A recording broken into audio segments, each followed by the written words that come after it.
Now it happened in Iconium that they went together to the synagogue of the Jews, and so spoke that a great multitude, both of the Jews and of the Greeks, believed. But unbelieving Jews stirred up the Gentiles and poisoned their minds against the brethren. Therefore they stayed there a long time, speaking boldly of the Lord, who was bearing witness to the word of his grace, granting signs and wonders to be done by their hands.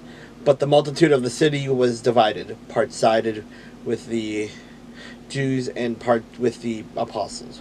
And when a violent attempt was made by both the Gentiles and Jews with their rulers to abuse the stone and stone them, they became aware of it and fled to Lystria and Derbe, cities of Lycaonia, to the surrounding region, and they were preaching the gospel there.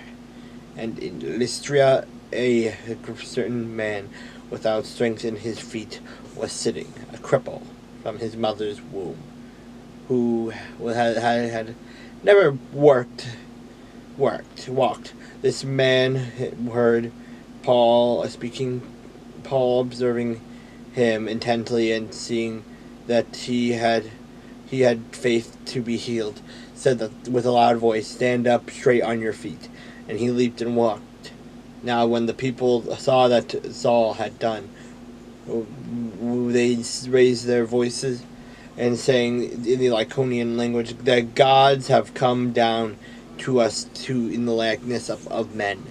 And Barnabas they called Zeus, and Paul Hermes, because he was the chief priest speaker. Then the priest of Zeus, whose temple was in front of their city, brought oxen and garlands to the gates, intending to sacrifice with the multitude. But when the apostle Barnabas and Paul heard this, they tore their clothes and ran in among the multitude, crying out and saying, "Men, why are you doing these things?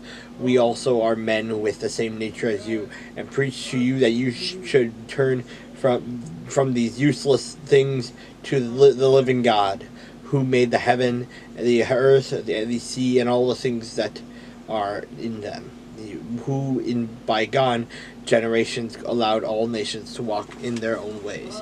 Nevertheless, he did not leave himself without witness, in that he did good, gave us rain from heaven and fruitful seasons, filling our hearts with good food and gladness." And with these sayings they could scarcely restrain the multitude from sacrificing to them. Then Jews from Antioch and Iconium came there, and having persuaded the multitudes, they stoned Paul and dragged him out of the city, supposing him to be dead. However, when the disciples gathered around him, he rose up and went into the city, and the next day he departed with Barnabas to Derbe. And when they had preached the gospel to that city and made many disciples, they returned to Lystra, Iconia, and Antioch, strengthening the souls of the disciples, exhorting them to continue in the faith, and saying, "We must, through many tribulations, enter the kingdom of God." So when they had appointed elders in every church and prayed with fasting, they commended them to the Lord, in whom they had believed. And after they had passed through Pisidia, they came to Pamphylia. Now when they had preached the word of Perga, they went down to Attalia.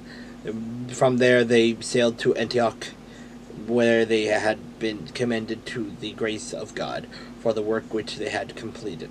Now when they had come and gathered the church together, they reported that all that God had done with them, and that he had opened the door of faith to the Gentiles. So they stayed there a long time with the disciples.